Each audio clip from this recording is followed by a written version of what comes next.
Hi, everybody. Welcome. Welcome, welcome, welcome. Happy Juneteenth. I'm so honored to be here. They say they save the best for last. So today's panel, we'll be discussing minding your health through exercise and nutrition. And I'm so excited to be on with two specialists and supreme superstars, Chioma Atanmo, as well as Stacy Wilson. Chioma is based out of Kansas City. She is the leader of the community department, correct? Community relations department at Kansas Sport in Kansas City. And as well, she runs a phenomenal health and wellness called, what is it? Mindful Appetite. Mindful Appetite. And then we have the tremendous Stacy Wilson, based out of South Florida, who's a former professional player, U.S. I think B licensed coach, and just a phenomenal human being. I just want to say, every time I see her, I realize I have to get fitter because she always makes me look bad. But Stacy, welcome. Great to see you.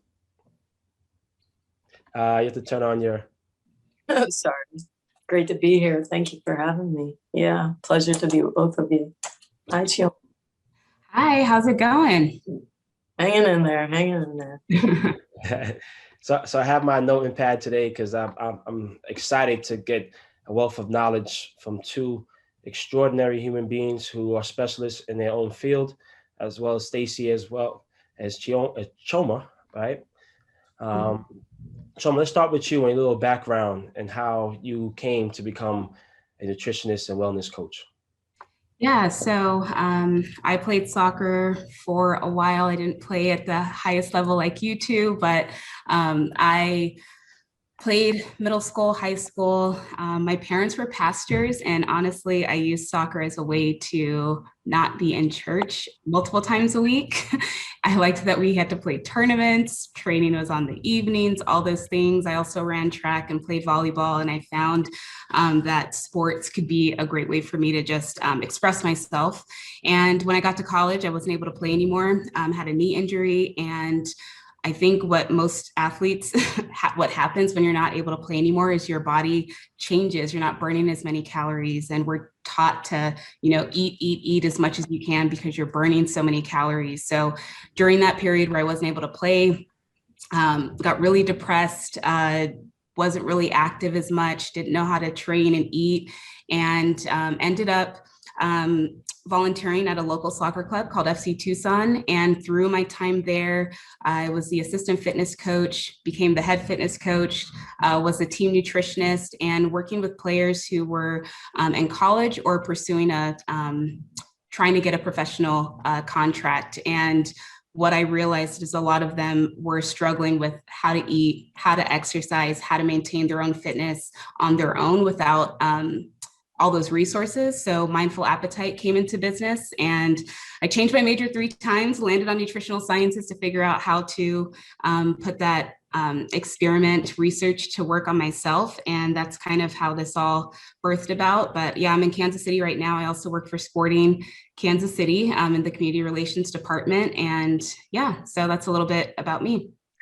Chioma, thank you so much. I'm so excited for you to be here and give us some information. But Stacy, before I actually tell a little bit about yourself, your playing career was tremendous. Being an All-American, coming out of Virginia, playing at North Carolina, and playing with the Courage. We also are a gold Olympic medalist winner. And I think I want to state that because I don't get a chance to have a discussion with a gold medal Olympic winner, but also the first ever for women's national team. Tell us a little bit about how your transition from actually a player, and why did you get into strength and conditioning, and why did you get into weightlifting as well? I'd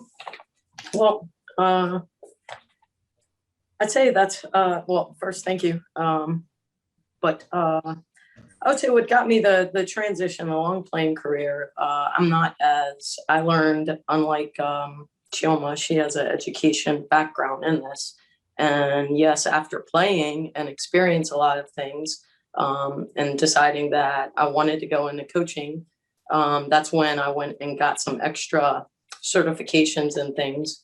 But yeah, I learned a lot of things through experiential knowledge first. And yeah, I mean, the nature of it, you say what got me into strength and conditioning, that was a part of more something that I appreciated as a player, probably more than others. I didn't see it as something you had to do. I saw it as something you got to do. And, I was able to see the benefits of that towards my confidence, towards my performance. So I think a lot of people discover that. But fortunately for me, because I recognized, okay, I do this and I get better at this. Okay. Yeah. And I started taking notes then. So yeah, now I have a strength and conditioning through NSCA, through International Society of Sports Nutrition. I have a certification, so that makes me able to train athletes. Yeah, it's my passion, the whole physical, psychological, what we're doing. And I saw you kind of attached onto it pretty early when it wasn't so common or so convenient and so popular. Chioma as well. You get into nutrition and wellness coach.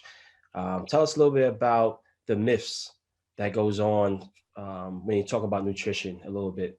Give me 5 myths that people kind of feel that can help them in dealing with nutrition. Yeah, so first I'll talk briefly about when you're playing, I think everyone assumes that supplements everybody has to have a supplement of some sort. And I think a lot of athletes, we overdo it. When I stopped playing and studied nutrition, another myth was, okay, your plate, what you ate had to be very Eurocentric. I'm Nigerian. I eat a lot of rice. I eat a lot of beans. I eat a lot of meat, stews, all these things. And in school, I was taught that wasn't healthy for me. So when I got into nutrition, I went like all in. I was like, if it had more than 5 ingredients, I didn't want to eat it. If it didn't look like this, it looked like that. And I got really, really tiny for my body. And I became really restrictive to a point where it wasn't sustainable. It wasn't until I started to really research nutrition anthropology, understand that everybody has a different set of foods that they can thrive off of. And I had to go through that experiment of like what works and what doesn't work. And for athletes, I think what we're always just used to seeing, like, okay, you need to eat your chicken, broccoli, brown rice, and that's it. Your post-training meal, it's Olive Garden and it's pasta, and not everybody can eat or process those things. So first, supplements, not everybody needs, a ton of protein or maybe like a ton of creatine to build muscles. Understand what works for your body first and try to get your nutrients from food first. When I work with athletes, it's a matter of what are you eating, and let's see if we can identify what those gaps are and use supplements to fill those gaps. So a lot of deficiencies that people have in general are magnesium deficiencies, fiber deficiencies, vitamin D, calcium, and it's primarily because our diet right now doesn't have a lot of that. So if you can supplement something, I would recommend, especially for women, calcium is something that we should have. Our bodies just need calcium in general to keep up with all the biological processes that are happening. Magnesium is important for sleep quality. Fiber can help keep you fuller longer. And that's the reason why a lot of people tend to overeat, because they don't have a lot of fiber in their diet. And vitamin D is something big too. And especially for Black people, since the amount of melanin in our skin, we don't absorb the nutrients from or the sun. We don't absorb too much of the UV rays. So it's harder for us to actually create vitamin D in the body. So a vitamin D supplement is something that I recommend for a lot of people. But I know I just threw out a lot of stuff, so I'll just talk about what are some supplements that that everybody should try, and try to get your nutrients from food first, and then use supplements to fill in those gaps. I love that. I love that. Stace, can you talk a little bit about overeating? I think that we tend, especially in our community, to overeat a lot. Big plate of rice, a little bit of meat. What do you find what works for yourself, and do you have any special diet that you apply? Well, first I want to make sure everyone absorbed all the information that Chioma gave, because that was a lot of good stuff. And most of the supplements that she named are sitting up on my cabinet, you know, magnesium, zinc. I have a nice iron supplement with probiotics. That one I spend a little bit more on because the quality there matters. You know, I would piggyback a little bit and say, make sure that you understand, because I've been with that population that is over supplements, but then I've been with these populations that are they're undernourished and definitely not getting in supplements. And then they act like creatine is a steroid. So yourself, understand what your workout is, what your goals are, what the supplement does, the efficacy, the best ways to take it, etc. And the ones she named there are ones that I take. The plate thing, what I found, I feel that in a way, I could be wrong, but I feel like the stews and things like that tend to have healthy fats and things like healthy fats, healthy proteins. And that for me, you know, being someone who I've never really had a huge problem with overeating, you know, it's trying to make sure that I fuel enough.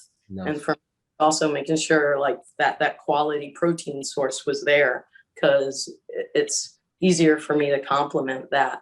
So, you know, I'd say the fiber tip right there, really with overeating, that's of understanding your tendencies, your emotions, because you get triggered by something.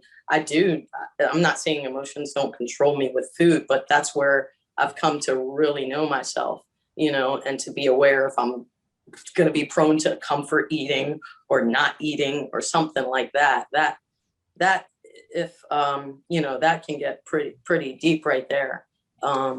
But the universal thing to try to combat that is, you know, obviously eating multiple times a day. It sounds easy, but it is really hard eating 4, 5, 6 meals, small meals a day. You know, so yeah, that's where yeah. Sorry.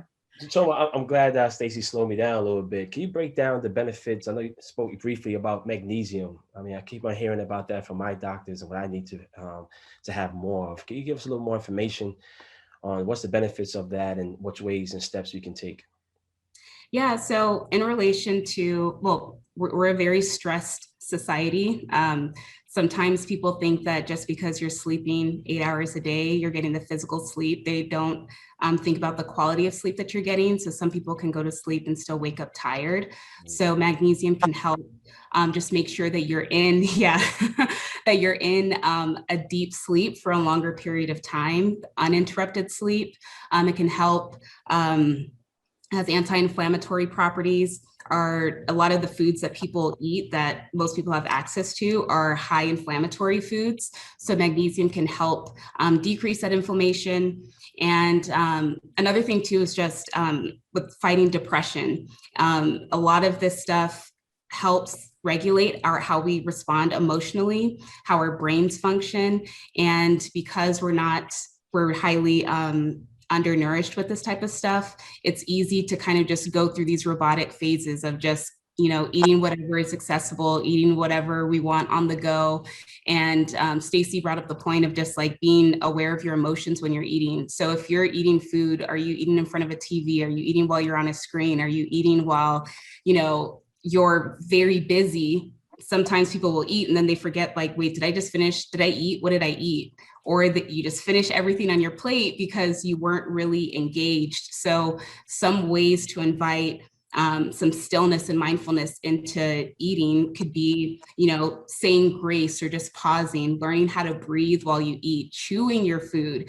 You should chew your food if you're eating meat of some sort at least 20 times. Most people, like, you know, people chew 5 times, swallow, and then and then you get constipated too. So that's another thing too. Magnesium can also help regulate your bowel movements. People don't like to talk about poop, but that's also a great way to, you can tell someone's health by their bowels. So magnesium can help regulate that. So and I know this can sound like a lot, like, okay, where do I start?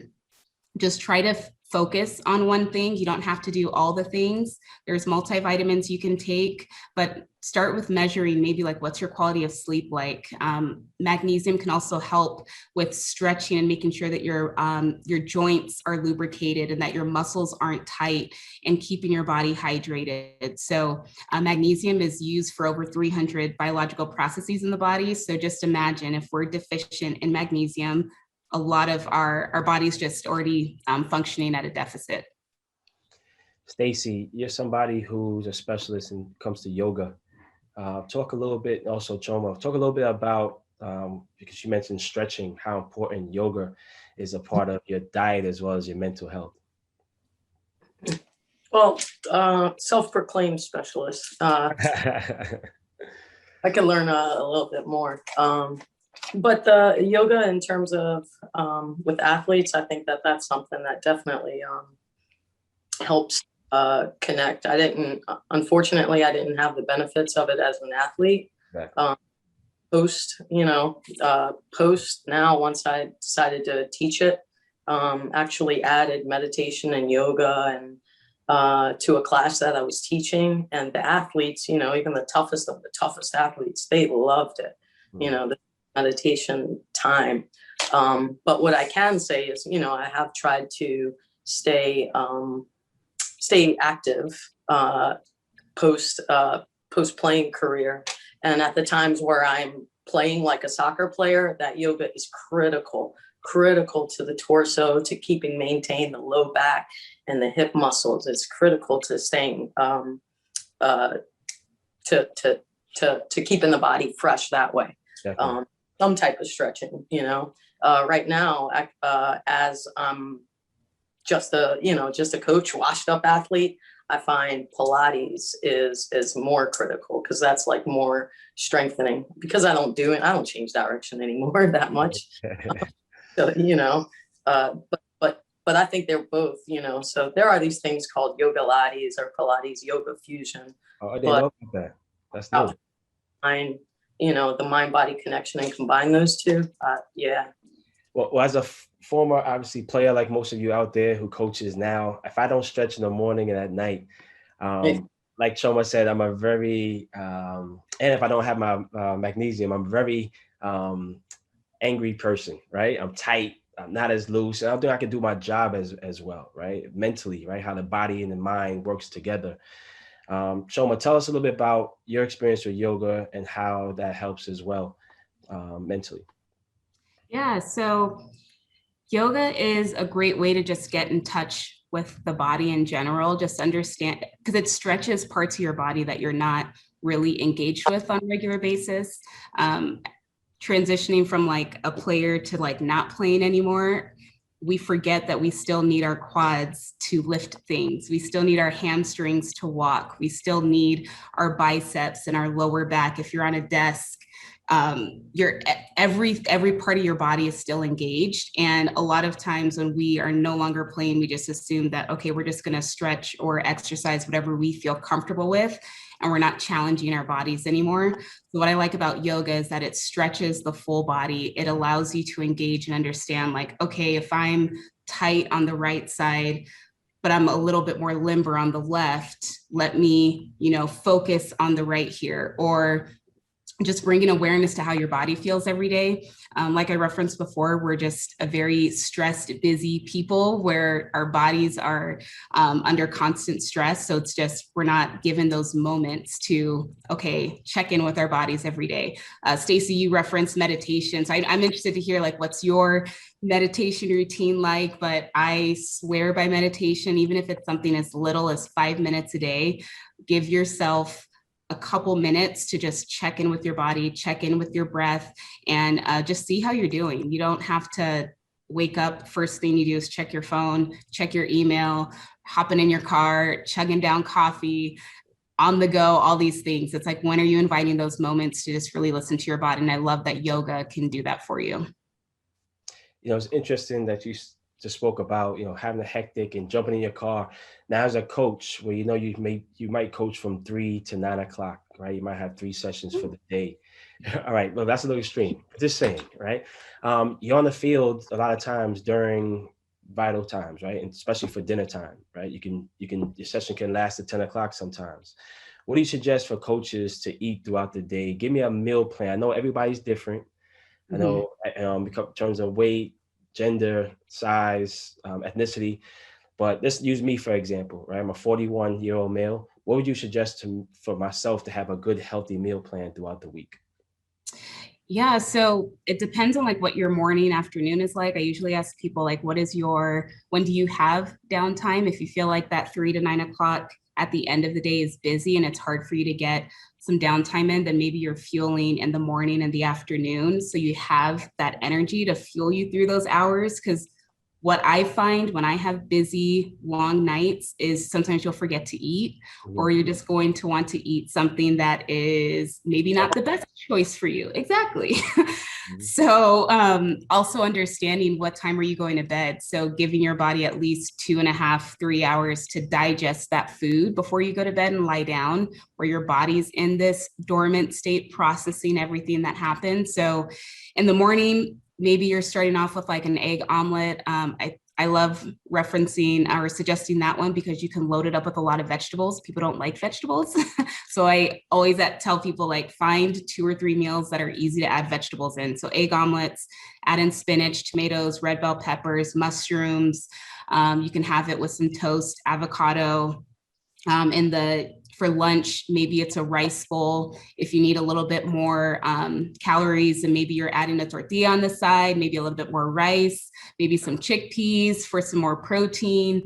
I love rice bowls, stews, like I said, omelets, just things that are easy to add vegetables to. And then just making sure that it's something that your body can actually process and digest. I've worked with people that beans don't work well with them. So I wouldn't recommend for them to have black beans in like their rice bowl per se. And then when you are on the field, making sure that you're hydrating too, because hydration is key to just making sure that you're also feeling full. The part of your brain that actually registers whether you're full and thirsty are in the same part of your brain. So sometimes the brain actually confuses that as hunger. So a lot of... How much water should I be drinking a day? So usually it's half your body weight in ounces if you're not exercising. And then when you are exercising, you should add, say maybe like another liter, just depending on what type of exercise or how often you're sweating, how much do you sweat. People know if they're a heavy sweater. So hydrate a little bit more than usual. So for me, for example, I like to drink anywhere from, I'm 160 pounds. I'll drink anywhere from 2.5 to 3 liters of water on a day that I'm not exercising. And then when I am exercising, I bump it up to 3.5, sometimes 4 liters. So it depends on the person. Again, you have to listen to your body when you finish your meals. If you find that you're bloated, that you're tired, maybe there's something in the food that's not processing well, but a lot of people just don't eat enough vegetables and they're not hydrated enough. So that's typically a easy switch to make sure that you're eating foods that will give you energy to last throughout the day. Stace, you're high on weightlifting, right? Give us a little information on the importance of weightlifting, because a lot of soccer players, I don't think are as enthusiasts, right? The common soccer players on doing weightlifting, but give us a little information in terms of what you know that the benefits and how it affects your health. Well, by weightlifting, technically weightlifting, the term means Olympic weightlifting, which is clean and jerk and the snatch. And they compete at those 2 exercises in the Olympics. And yes, I have competed in those. Wow, congratulations. I see your arms look better than mine, so that's why. Yeah, I do want to say I won every competition that I entered. Beautiful. No, there were no entrants in my weight class ever. So I went and won and watched the girls in the other weight class like warm up with my PR weight. But the reason why I did that was because weightlifting, that's one type of weightlifting. That's explosive weightlifting, and that's critical soccer players or something like that. I can say if you don't have access to that type of equipment, or maybe for some reason your philosophy, some people don't feel comfortable putting certain people under a bar. You can get it other ways, but strength weightlifting is not necessarily lifting weights. It's strength training. And I'm huge on it, huge on different ways of doing it. There are so many, you know, people tend to think of just power lifting, bench press, deadlift, and squat when they think of weightlifting or strength training. And if that's the case, then of course you're gonna, if you're a soccer coach and that's what you associate with it, be turned off by the idea. But there are so many different things you can do. You know, I do with my players, and we actually have a course where we talk about different modes of strength training, the sports performance diploma. We're just ending it right now and starting a new one. If any of the members have an interest in the science aspect of it. Beautiful. But yeah, with players, I mean, I'm definitely female athletes, youth athletes. You know, once you get to a certain point, you can argue that some players have been. Once you've been trained a lot, then what you do to maintain differs.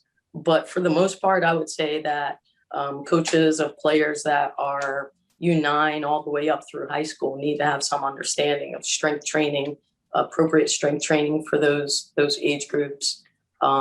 The ability to assess players and what they're specifically missing, and then maybe know how to dose that into your session. Yeah, these are, like I said, these are skills that those are the ability to figure out how to do that helped me to be a better athlete.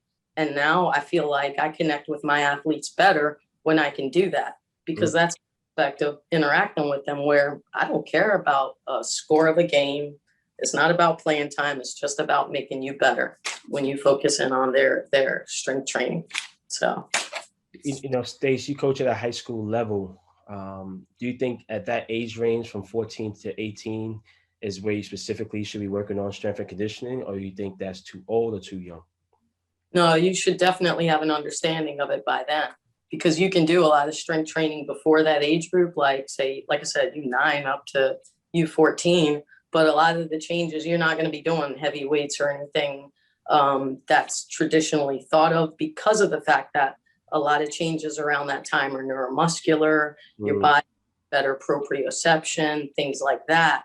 You know, and you don't want to mess with the muscles too much before they're going through puberty. So you can do things. To say that you can't do, you know, that's going to an extreme. Definitely around that 14, 15, 16 to, you know, those age groups, if you know what you're doing, you can help an athlete. Think of all the ACL injuries that happen. A lot of that is eccentric strength, you know. So and again, players around that time of year, if they're going to get into it, especially guys, whether you teach them about it or not. So it's a potential way for you to gain a connection with them, gain a bond, and help them out for life, because you're probably going to offset a lot of myths. Stace, the producer in my ear keep on saying to slow you guys down and kind of get the meaning of the terminologies. Tell us, please, what eccentric strength means. If you're doing your positive, if I have a weight and I push it, let's say I'm now, you know, and I push it up, that's my concentric. That's the hard part of the lift. Now, as I'm letting it come back down, that's the eccentric. Okay? So your hamstrings, a lot of times when you're doing running or jumping and soccer activities, a big part of being able to decelerate properly is eccentric strength, and eccentric strength on those hamstrings. So we go into it in the sports performance diploma. Shout it out. But yeah, eccentric strength, even you could gain a lot of strength. I've known some, if you take advantage of that. I know some people who they're crazy strong, and I watched them work out, and their technique was they didn't do a ton of weight. We did like 1 second positives, 10-second negatives. That's more time under tension. And now they're getting bigger, you know. So, you know, but again, we don't want to be training slow, eccentric all the time. You have to progress your program, know what you're doing when we're talking about the hamstrings and injury prevention. definitely. Chioma, before you go into a workout, what is the right amount, and also what's nutrition? What thing you have to have in terms of your meal that you're having before a workout? I know for myself, if I eat an hour prior, forget about it, right? So you need what, 2 hours, 3 hours before? You need, I would say, at least 2 hours having some sort of protein in there, carbohydrates. Carbohydrates is what's going to fuel your workout. So the carbohydrates will be broken down into glycogen, which is stored in your muscles and in your liver, that will fuel you for the workout. And Shalom asked a question too about, I think it was like something about girls eating more. Yeah, so I wanted to address too, just because I struggled with this a lot in high school, is just like not understanding how much to eat before your workouts. You're afraid of gaining weight. Your body is changing. Your body is doing all these things, your hormones, puberty, all the stuff. And we're burning so many calories on average in high school. I think we were clocking in anywhere close to maybe 7 to 9 miles. And, that's a lot of calories. So if you are thinking that you're only supposed to be eating what your sister who doesn't do any kind of sports is eating, you're going to be self-conscious thinking that the muscle that you're gaining, which weighs more than fat, is going to be an issue. So it's important to make sure that you're eating enough for your body to fuel your workouts, because your body actually needs it. And for you, Mabricio, eating at least 2 hours before your workouts, making sure there's protein, making sure there's carbohydrates, making sure there's liquids, so drinking water throughout your workouts, making sure you're hydrating after your workouts. We underestimate how much our body actually needs food to actually do all these workouts. So don't be afraid to eat. And sometimes I don't like when coaches, weigh their athletes before training, after training, unless it's, hey, it's a hot day and you just lost maybe 10 pounds or something because you've been sweating so much. So that's another issue. But at the high school age, at the college age, especially for women, I tell coaches a lot to be mindful of what you're telling your players. Like, oh, if somebody loses a ton of weight, oh, you're looking good. Like that might be an issue. For girls, especially in high school, the female athlete triad is a huge thing. And by that, it's 3 issues that happen where female athletes are either malnourished because they're being highly restrictive with what they're eating. They're afraid to gain weight. That leads into possible early onset osteoporosis. This is the time where your body is building bone density. And because you're malnourished, it now causes your bone density to shrink and to get worse. And then from that, you can also lose your period. And so for women, it's very important to make sure you're getting those nutrients. For coaches to be mindful of what you're telling your athletes, so then you don't help put them in that mindset of being afraid to eat. So it's tough. There's a lot of things there, but at the end of the day, I try to tell athletes, like, don't be afraid to eat. Don't be afraid of your food. Make sure that you're eating enough for your body, and make time to listen to your body. How is your body responding to food? How is your body responding to workouts? What's your quality of sleep like? Because all of that are signals as to how your body's responding to everything. Interesting you spoke about body shaming. Thank you, Shalom, for bringing that up, because it's huge, because our body structure, and I say our meaning the Black community, the Black culture, our body structure not necessarily is the same as the European or the average American. And often I have a player from Jamaica who's 15 years old. He's very sturdy. He looks a little bit round, but it's all muscle. And so many coaches look at him and say, oh man, phenomenal player, but he looks like he might be lazy or he's not fit. Mm-hmm. This kid trains every day and he's just a brick wall, Stace, how do we get over that? And how can we talk to coaches who don't really, or might judge our body structure? I'm sure both of you guys as players growing up, I'm sure had people judging on your body structure. Stacy, you might have thought you weren't strong enough because of your lenience. And Chioma, I don't know if you was too tall or whatever, but I'm sure you went through your adversity as well. Mm-hmm. Well, I mean, I'm not sure if you can really get coaches to not body shame. I think that if someone's I think Chioma more hit on it, that a lot of coaches might inadvertently do it. Unfortunately, yeah, there are some out there that, and maybe we need to understand our own, understand our biases. But from my playing days, once you've played against some big players that, they come in all shapes and sizes, big girl that can run faster than me, I'm not going to be, as a coach, discriminating against size. But I do see other coaches where they might assume that. But again, that's a little bit on educating them. And I think hopefully in this day and age, how do we educate them? To be honest with you, I think that's everything, right? It's education. How do we educate them? I think we lost Stace. So how do we? You still there? Yeah. Educate them, because again, we come in all shapes and sizes, and things are a lot different. But I often see that happening a lot in the youth game. Well, I think some of the education has to come. You have to be the type of person that's a little bit in this for the people, and not for just to get a victory and get your have it look like you're a coach that just wins a ton of games. Mm-hmm. Because it is, like that, understanding your player's profile, and so you have to be looking at them as more than just these things to win a game. So understanding that eating issues are potentially a part of female players because of the different images that we see, and because after a while, the nature of a high-level athlete is there is potentially a perfectionism, and then the nature of that environment is some things that might be out of your control. So that there can be a trigger. And what's the one thing you can control is your food.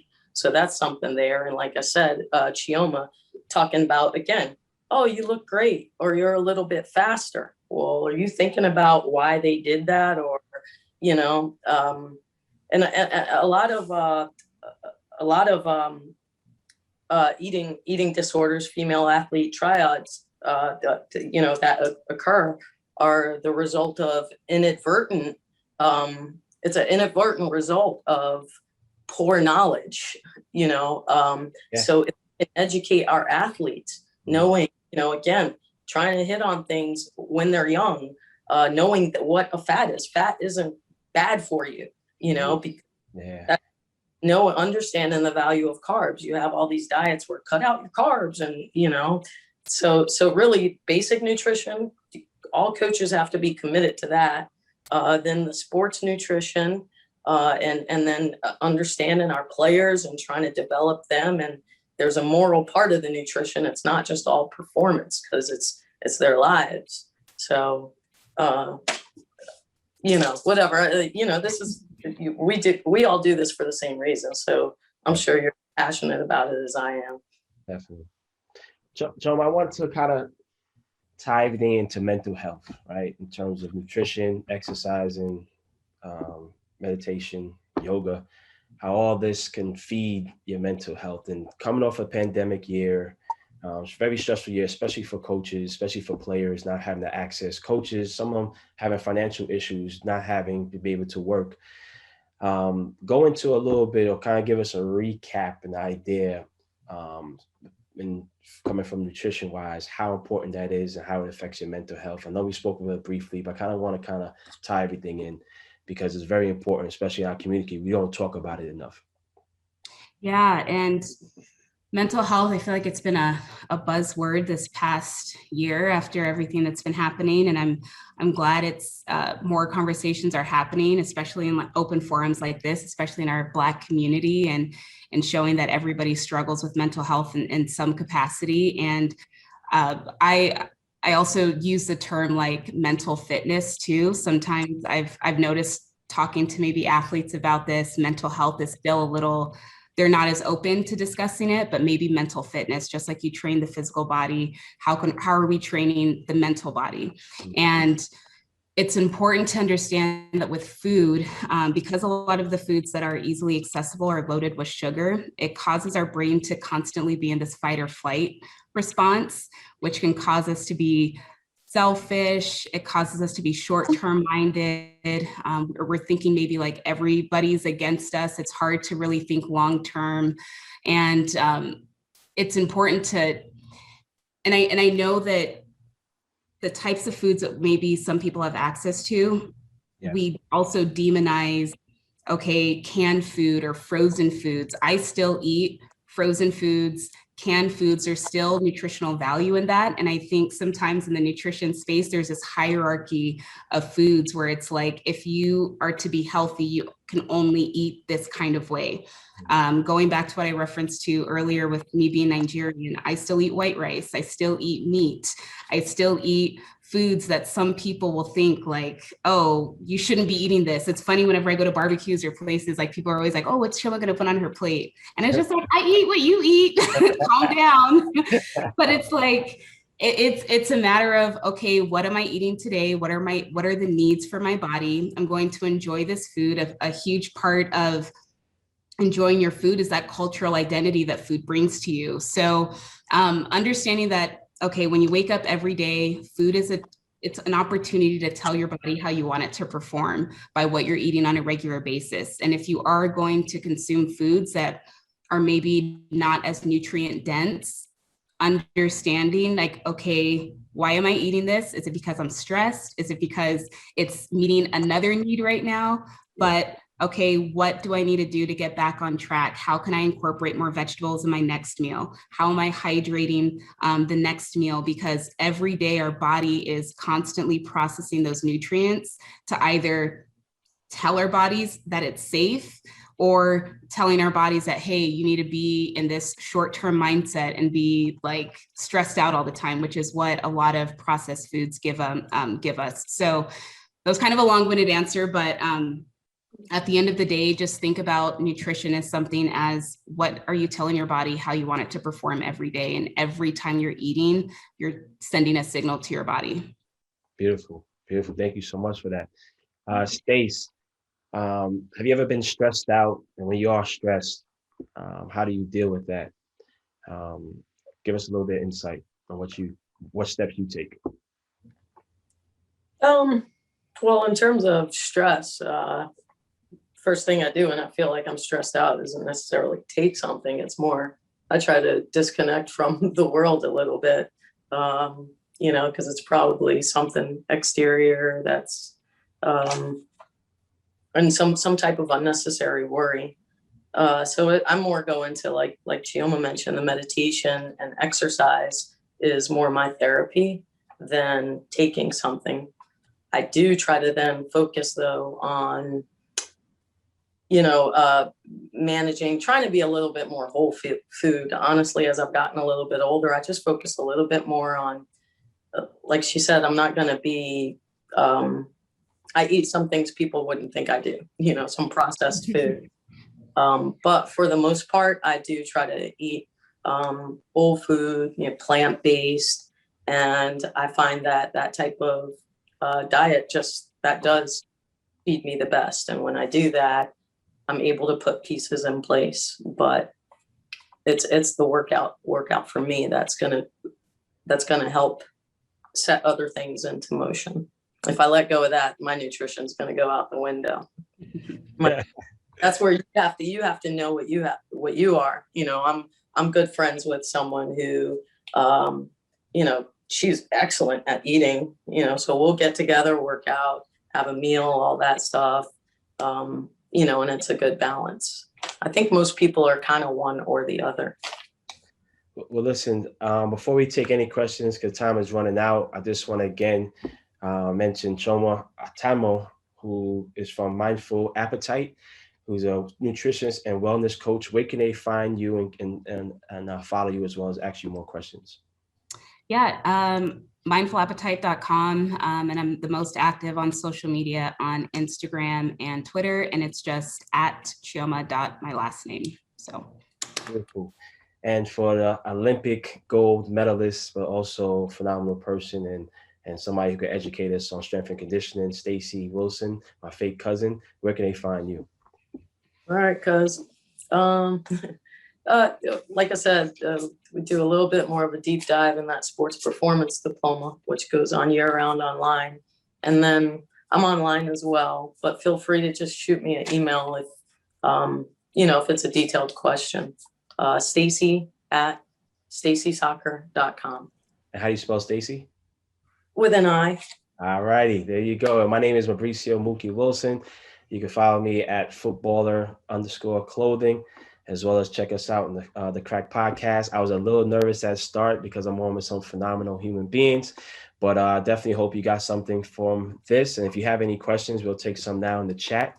As I look now, somebody's asking about Gatorade, guys, in terms of when's the best time to take Gatorade, and is that the best drink to have while you're working out?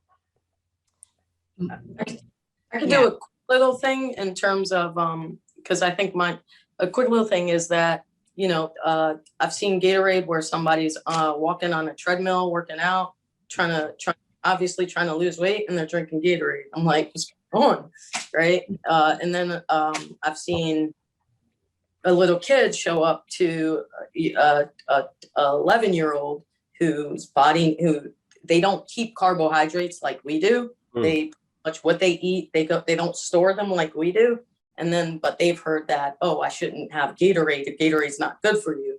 And they're out there for hours at a time and their bodies don't store carbs. So that's, again, know what you're doing. And I feel like Chioma will have a cool answer.